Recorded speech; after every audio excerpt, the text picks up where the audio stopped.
All right. I think we got the technology working. Good evening. This is Rob Worson with the Emerging Revolutionary War. I am with Mark Malloy, Mr. Chicago Bear up here in my left corner. Kevin Pollock with the Buffalo Bills. Didn't make it this far, but still a great season. And then I got my buddy Phil here, Phil Greenwalt, who is a diehard everything Baltimore fan. So he's got his Ravens hat on today. So we figured tonight we would fill your time here during the Super Bowl, and I think everyone, not everyone, but most everyone is enjoying the game, and it's a pretty good game so far. And we figured this is our regular night to do an ERW Zoom, but we figured we would not compete with the Super Bowl because all of us like watching it ourselves. So we figured we would just do a halftime bit, and we'll be live as long as halftime goes. We have a couple of different topics. We're also taking questions because we really have no idea how we're going to fill 25 minutes talking about Kansas and Florida and the American Revolution. So we have some other some other ideas out there that we're going to throw on. So first up, I'm going to put Phil on the spot because Phil is in Florida. Phil, you're not too far from Tampa Bay yourself, actually. And we put Phil on a research mission to start talking about Florida during the American Revolution. There is some action that happens down there in Florida on the coast. So Phil, start us off. What's going on in Florida during the 1770s? Sure. So first, backtrack slightly. You have to go back to the end of the French and Indian War, where Spain does lose East and West Florida as part of the Treaty of Paris that ends that first global conflict. And so obviously the Spanish, by the time of the American Revolution, kind of when they see things are starting to break toward the Americans, obviously the French formally aligned. The Spanish are interested in America gaining independence, but they're not too interested completely because they're afraid that might spread down to their colonies. And so, but they take a chance to try to get back with the British. Luckily, for the American cause, there's a guy named Don Bernardo de Galvez, who's the governor of Louisiana, and he ships a lot of he's the backdoor channel for guns, munitions, supplies coming in. And so in 1781, the pivotal year, while everyone looks toward Yorktown and what Greene's doing in the Carolinas, he comes across what is now the southeast United States, and he initially takes over Mobile in early March of or February, March of 1781. So after that victory, he moves on toward Pensacola, which the British have about 2,000 soldiers, I think, under a guy named Campbell. The fort, obviously named Fort George. Wonder why. Put it out there for the question, softball question of the night. And so the Galvez will start the official landing or attacks on March 9th. He actually lands on Santa Rosa Island, which ironically would see one of the first battles of the American Civil War went in 1861, and might have been the highlight of Braxton Bragg's military career. I think went downhill pretty quick from there. But he's a little more successful with the Galvez. He comes into Pensacola with 40 ships and over 3,500 men, so very, very impressive armada. He also lands on March 9th on Santa Rosa Island. Unfortunately, he has a little trouble getting over the sandbar and so forth. But the majority of April is just spent in the prelude to the siege, trying to jockey for position and get closer. Also waiting for reinforcements from what is now Cuba to come up. And actually, ironically, in April of that year, there is actually a mini hurricane that hits the area. So very early in the season, but as we know now, hurricanes are very rampant in the Gulf of Mexico corridor. But by early May, he has positions close to. On May 5th, 1781, he actually, his forces have increased to about 7,800 men. So it's an impressive. There are some French ships there of the line as well that come in. They're outnumbering the British almost 4-1 with the defenders. So they get a battery and they start launching shells at the British inside the fort. The British respond, and for a few days, there's an impressive cannonade. They said that it would almost mimic the hurricane that hit in April. But luckily for the Spanish, they have a lucky shot on May 9th. They hit in the Queen's Redoubt. They hit one of the powder magazines, which pretty much obviously explodes. It kills 100 British soldiers, they believe, too. I mean, it detonates. The Spanish, though, take advantage, and they hurry up infantry forces to hold the redoubt. They are bringing up artillery the next day, or the later that day, excuse me. And by the next day, Campbell will actually surrender the fort because it's untenable now with the Spanish and everything there. So Don Bernardo de Galvez will take over Mobile, take over Pensacola. And if you've not heard of the name, definitely read him up because he is one of the non-Americans that have gotten one of the highest awards for a presidential merit award, I think it is. Guys like Lafayette, Winston Churchill, and de Galvez have all won it.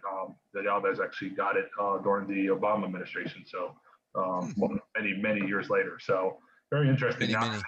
That's West Florida. So you have, of course, the Spanish coming into West Florida as part of the. On the other side, you still have the British in East Florida. So we can move right across if you want, unless somebody wants to interject. I mean, I think Mark and Kevin are enjoying the talk. I was going to ask you a question though. And Sure. Maybe you're going to get to it. If you're going to get to it, then just tell me to be quiet and move on. But like, as far as like the native people in Florida, what kind of role are they playing at this time? So you have a conglomerate of Native Americans under the Seminoles. You have the Creeks as well. Obviously, between later after the American Revolution, you have the engagement between the Red Sticks and White Sticks, the Creeks, and some of them will eventually head south because of the interactions there. One of the most famous ones that come down in between around the war years is the ancestors to or the mother of Osceola, who will later on actually will die in imprisonment at Fort Moultrie in Charleston. So you have those. You have on the Georgia-Florida border, you've got the Miccosukes and other of the Muskogee type of Native American tribes. The Spanish have pretty much allowed them up to 1763 to be left alone in the interior. So the interior of Florida is very impassable. Unlike much like today, you have a lot of the civilization along the coast, and the middle is basically farmland. The British, when they take over, they continue to that same kind of policy there ensconced on the coast, Pensacola, and then on the other side, St. Augustine, and so forth. So, a quick question for you, Phil. Being down there in Florida now, I've never been to Pensacola. Is there anything remnants of that from the Revolution era, or is that all been built up? I mean, there are some obviously markers and so forth there, but you're looking at afterwards, you have Fort Brangus, Fort Pickens that are both built, I mean, on some of the same ground. Then you have, I mean, it's still an active naval station in Pensacola. There is the National Park Unit, Gulf Islands National Seashore, that operates Brangus and other ones, the Barrier Islands. Later on, after the Battle of New Orleans in the War of 1812. Some of the forces are removed to an island as well, Barrier Island. So there's some War of 1812. So there's definitely things. Pensacola has a interesting or a good historic district and so forth that you can go visit. But yeah, it's layers upon layers of history there in Pensacola. And then obviously it's Fort Pickens is one of the only 4 forts that do not fall to the Union in the American Civil War. And so I got another question talking about the Gulf area, and maybe you know this or not, but I mean, obviously you're watching the Tampa Bay Buccaneers. Yeah. Buccaneers get their name from obviously piracy and that kind of stuff. Was there much, do you know if there's any much pirate activity in the Gulf during the Revolution era? Or I think pirates, you usually think early 18th century or 17th century. I mean, I don't know if piracy is still like a huge issue in Florida throughout the 18th century. I mean, if you look at the Native Americans, the piracy starts, I guess, with the Spanish arrival. I mean, you have Ponce de Leon, who's up on the west coast. He's the one that comes up a little farther south, a little below what is now Naples, Florida. They do believe Hernando de Soto lands right near Miami, or right near Tampa, and south of there. Obviously, the area around Tampa will be Fort Brooke will be the first name. Dade's Massacre, which is one of the known things of the Seminole War. The soldiers actually marching from Fort Brooke to Fort King, which is where now Ocala, Florida is. During the American Civil War, there's a small action there at Fort Brooke because the Confederates are using it to get privateers out. There's big salt works going on. So there's multiple naval engagements where the Union blockading squadron has to come up and basically put these salt mines out of commission. A little below Tampa as well is where Judah Benjamin will escape to. He gets down there and then he goes down the west coast of Florida to get out after the Civil War. So yeah, there's a lot of little tributaries on that coast. Not to go too far into the Civil War, but the Union will actually use it as well to try to invade in 1865, the Battle of Natural Bridge, one of the last Confederate victories of the war. And the time when it's Florida's VMI, or Florida's New Market. The Florida Military Institute will send out soldiers to help defeat the forces under John Newton, who was banished after Chancellorsville because he usurped the chain of command. So, yeah, so I mean, it is a very underdeveloped area all the way up through the American Civil War and probably up into the early 19th century. Actually, one of the major forts on the side is Fort Myers. And actually boasted a swimming pool and an indoor, I think, bowling alley. And so the American federal government actually put the commandant up on an investigation because he thought it was too luxurious of a fort to put on the frontier. So they were wondering where they were doing, what they were doing with all this money and whether they were embezzling something in trade routes or so forth. Interesting. So yeah, but going back to the Red War, if we want to switch over. Yeah, we're just going to listen to Phil for about another 5 minutes. Then we'll pull Kevin in. So Kevin, you can have another drink. We have,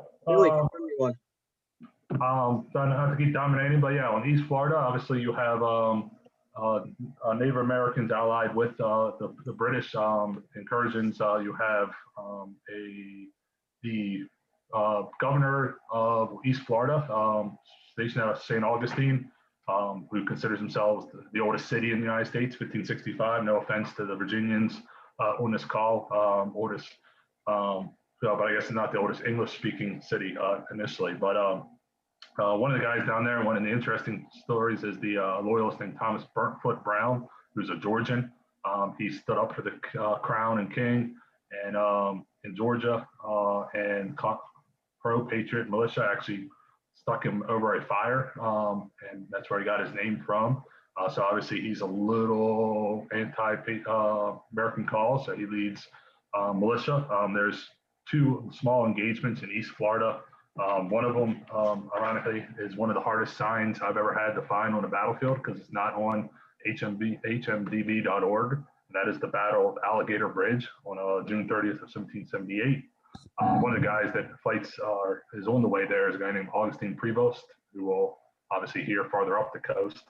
Prior to that, there's a small little engagement actually at Thomas Creek as well on May 17th of 1777. That is part of a state park today, which you can go visit. And it was a push to get it preserved, and maybe the National Park Service out of Timucua and Fort Caroline has something to do with it as well. So it's a little small engagements in East Florida as the Georgia militia and actually some Continental soldiers are trying to basically push south into St. Augustine. Obviously, they don't make it that far. Prevost actually has something called the East Florida Rangers, a organization that he raises, kind of like a militia unit. They actually have a reenacting group that in December on non-COVID years, they actually do it, they call it the protection or sacking of St. Augustine, and they ride through the old section of the town on horses. They get permits and everything, and they go up to Castillo to San Marcos or Fort Marion there.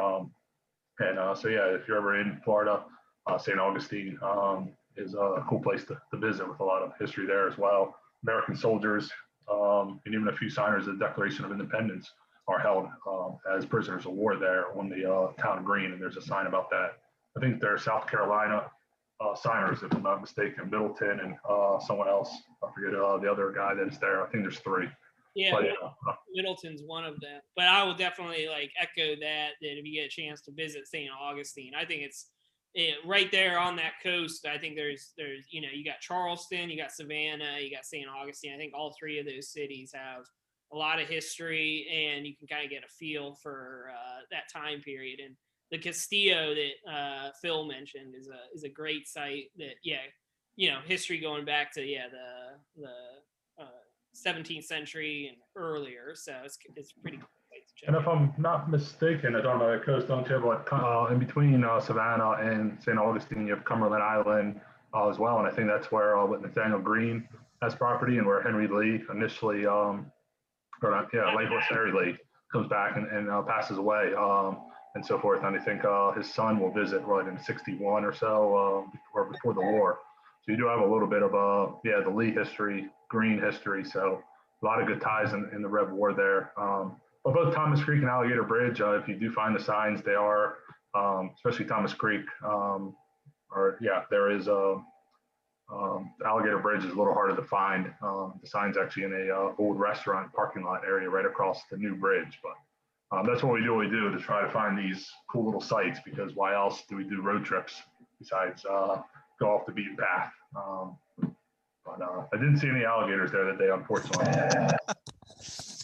Well, thanks, Phil. I mean, Phil gave a great overview of Florida during the American Revolution. We were really hoping that Buffalo was going to win and be in the Super Bowl, so we can have Kevin talk about all the great War of 1812 stuff in Buffalo. But sorry, Kevin, you didn't. We'll wait till next year. Before you do leave Florida, can I add one more thing? I forgot to mention one more, Sure. and then I'll pass it over to Kevin. So today I went up the Loxahatchee River, which is a battlefield, Second Seminole War. It's the last major battle of the Second Seminole War. And in one of the signs there, I literally saw the thing that was most shocking in my life. It said that in 1850, it was January of 1858, the troops went up the river, and then they got attacked by the Seminoles. Great trails to walk, but part of the relief party was led by a junior officer named Joseph Eggleston Johnston, who acted aggressively to save the Union forces. And he actually apparently got shot. A bullet grazed him, and he, from one of the Seminole rifles or muskets. But I thought acted aggressively. That's probably the first, only, and last time that Joseph Johnston acted aggressively. So it does happen for all those people who think he just kept retreating in front of Sherman. So River Battlefield State Park. If you're ever on the way to Miami, it's a nice little detour. So Phil, usually Mark's the one that brings up Civil War stuff. So He's trying to tell a lot of stories about Florida. So I mean, I'm trying to fill in the time, but. So we figured we'd also talk about, since there's been much debate this week about Patrick Mahomes being the best quarterback now and Tom Brady being the GOAT. These three gentlemen know how I feel about Tom Brady. It's personal. I don't want to talk about it right now. But we talked about, maybe we discuss like GOATs of American history, especially maybe focusing on U.S. generals. So I'm going to pull in Kevin here, since Kevin's been great listening to Phil talk about Florida. So Kevin, don't say McClellan. We talk about greatest American generals of all time. Give us what you think would be one of the greatest American generals in U.S. history. Well, it's tough to not answer with McClellan, or to answer. I know, I did that to you. But I'll try my best. No, it's a difficult question. Certainly, and you can, if you type this into Google or any search engine online, you'll find plenty of lists that people provide, and of course you'll see Washington up there, Dwight Eisenhower, George Marshall. The list goes on and on. I know I'm going to change my answer from what I had said earlier, and I think Winfield Scott is a guy that doesn't get a lot of attention, but probably should. He's obviously somebody that's in the United States Army. A general in the United States Army for 5 decades. It serves prominently through 3 wars, War of 1812, of course, on the Niagara frontier, leading the march from Veracruz to Mexico City. That pretty much brings Santa Anna to his knees in the Mexican-American War. And then, of course, he's the general-in-chief at the beginning of the Civil War until he gets ousted by McClellan in August of 1861. And really the Anaconda Plan is something that is really his creation. Even though it was scoffed at and laughed at by quite a few people early on, it's ultimately one of the strategies that works in achieving victory for the United States Army in the Civil War. And I think Winfield Scott is a guy that just doesn't get a lot of attention, unfortunately, for whatever reason that is. But I think he's somebody that should get more attention, and in my opinion, is one of the greatest generals in American history. Wow, that is probably an answer it's never been given for that question. So I applaud you for going on the limb there.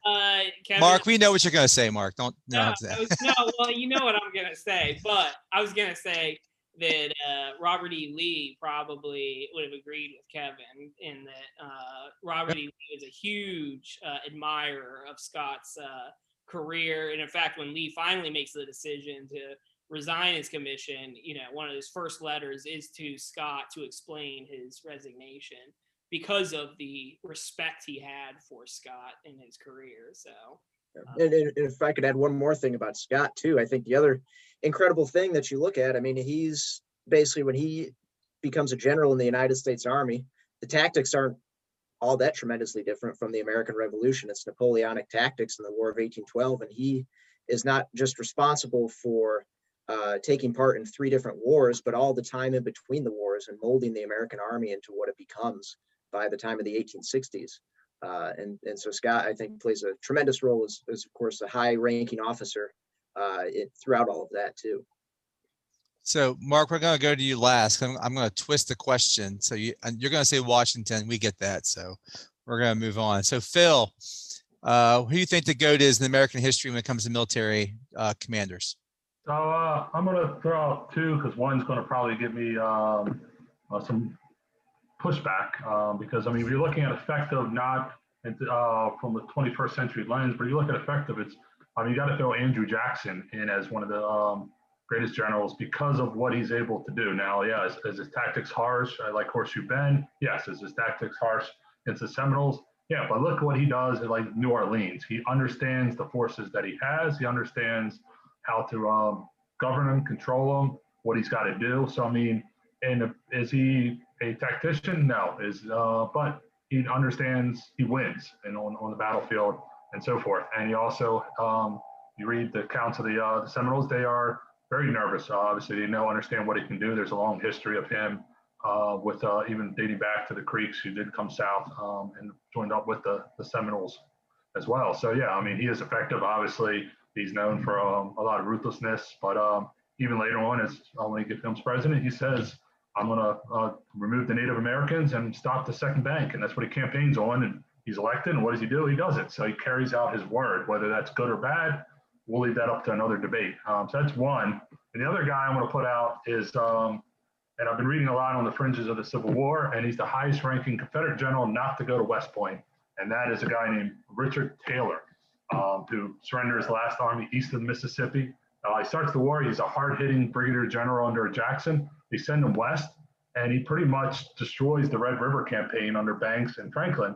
And if it wasn't for his own department commander, he would have kept a corps there, the 19th Corps under Brooktop Emery, who then comes east, comes down the Shenandoah Valley and helps swings Sheridan's victory of the valley. So if he's called out there, he doesn't get reinforced. Who knows what happens in 64 in the Shenandoah Valley.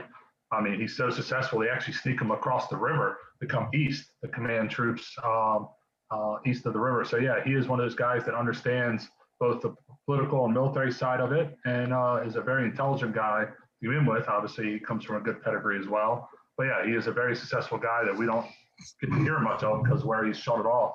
But he does a lot to keep that area of Louisiana, Arkansas, Texas in the Confederate hold for so long. So, figured I'd go obscure because Mark's going to go with the names. So I figured I'd go with the fringes.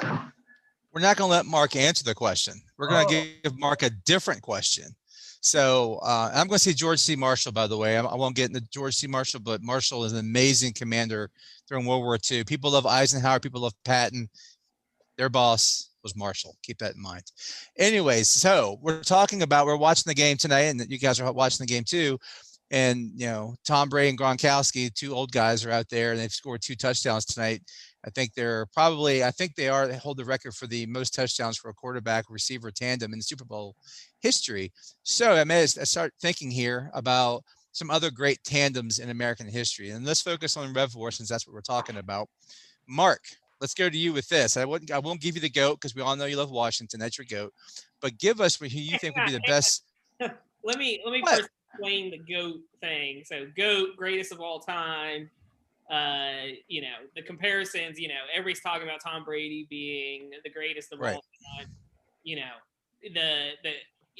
During in American history, who's the greatest of all time general? I would say George Washington. but not, I mean, Washington doesn't have the best military record, just like in the same thing. I mean, Brady doesn't have, the record for most touchdowns in a career and all these other things. But he knows when to win when it's important. And we might see that tonight. We'll see. I don't know. Mahomes is good in comebacks. Exactly. But Washington, won when it was important. But more importantly, Washington also knew when to say goodbye and to hang it up. So that'll be interesting too to know. Washington's probably greatest moment as a general was resigning. So does somebody like a Tom Brady, willing to do that to turn things over before, so many athletes, I feel like, they kind of keep trying until they get injured or kind of run out of steam. But I thought the comparison was interesting. So. No, it is. But as far as tandems, yes, I'll throw out my tandem team. My Tom Brady, Gronk equivalent of the Revolution would be Washington and Henry Knox. I feel like they have a team up that are constantly doing stuff from the very beginning of the war. You have Knox, pulling the cannons from Ticonderoga to Cambridge in 75. Knox is by Washington's side at Trenton and Princeton and, all the major battles, he's kind of helping him out. I think Michael Harris would probably disagree with how helpful he was at Germantown, but yeah. for the most part, he's a pretty stable, reliable companion to Washington and by his side throughout the whole war. And even afterwards, Knox is going to serve as the first Secretary of War for the United States. Washington does, he kind of, isn't too nice to Knox because he gives Hamilton preference during the Quasi-War. But regardless, I think that team up of Washington and Knox was very important, not only to the Revolution, to the founding of the whole country. And Knox is often overlooked as one of Washington's ablest and most loyal generals. I thought you were going to go Washington and Hamilton. I was just surprised you didn't go with Hamilton. Like I thought you were going to break out in song and dance for us tonight, with the Hamilton songs. So anyways, Kevin, what do you got? Time show. Yeah. Mark singing. We'll save that for next year. Yeah. No, you got Jim Walsh mentioned, no wardrobe malfunctions during this halftime show too, by the way. So I thought that was great. It would get us a lot more views. Kevin, do you have any favorite tandems? Does it have to be American Revolution? You can break out. Break out. I think I'd go two from the Civil War, opposite sides. I think Lee and Stonewall Jackson, Robert E. Lee, Stonewall Jackson is a well-known one, of course, and the way that the two of them are able to balance each other out. They both have different skill sets and strengths, I think, when it comes to becoming a general. And obviously, in my opinion, it leads to the most successful victory that Lee's army has during the war at Second Manassas. And of course, that's a lot of the work is done by Jackson and Longstreet as well. But another one I'd throw out there is Sherman and Grant. I think are another interesting pair. It's the famous line, I think, that Grant says to Sherman that you stood by me while I was drunk and I stood by you while I was insane, or when Sherman was insane. So it's just a really interesting pair. The friendship that they have and the fact that they, just like Lee and Jackson, have the same vision of how to accomplish their objectives, I think makes them a pretty incredible tandem as well. Agreed. Phil? As the game has started, so we'll go a few seconds over here. So real quick, insert name with Daniel Morgan. I'll just say, I'll keep Red War. Any tandem with Daniel Morgan. I mean, he goes north, you can say in Canada. Washington and Daniel Morgan. Morgan goes north, that's Saratoga. So those guys, Gates wants him in the Southern Theater.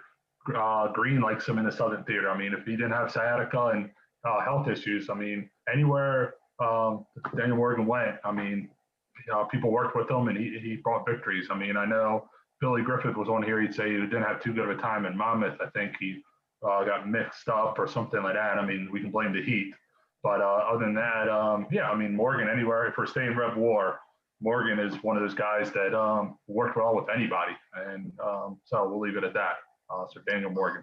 You took mine. I was going to say Daniel Morgan too. Great minds think alike. I'll say Granny Gates and Daniel Morgan, or Gates and Arnold. That'll get Billy. Billy's over here on the side here. That'll get Billy's eyebrows popped up. Well, thank you guys for filling some time here during the Super Bowl halftime show. Thank you, Mark. Thank you, Kevin. Thank you, Phil. For everyone watching, we are back live in 2 weeks with an interview with John Moss, a good friend of ours who has a new book out on the campaign up to Guilford Courthouse. Billy will be leading that talk. That's 2 weeks from tonight. We have our symposium coming up in May. We are still having it, hopefully in person. If not, it'll be virtual, but we are having the symposium information on our website. And also Mark and I will be leading a tour of Trenton and Princeton coming up in November. God willing, the creeks don't rise and we get COVID gone. Hopefully by then we can do a nice bus tour. We have a nice tour plan of Trenton and Princeton. Go to our website for details and ticket prices. Thank you all. Enjoy the game, having their drink, having their buffalo wing, and we'll see everyone in 2 weeks. Thank you.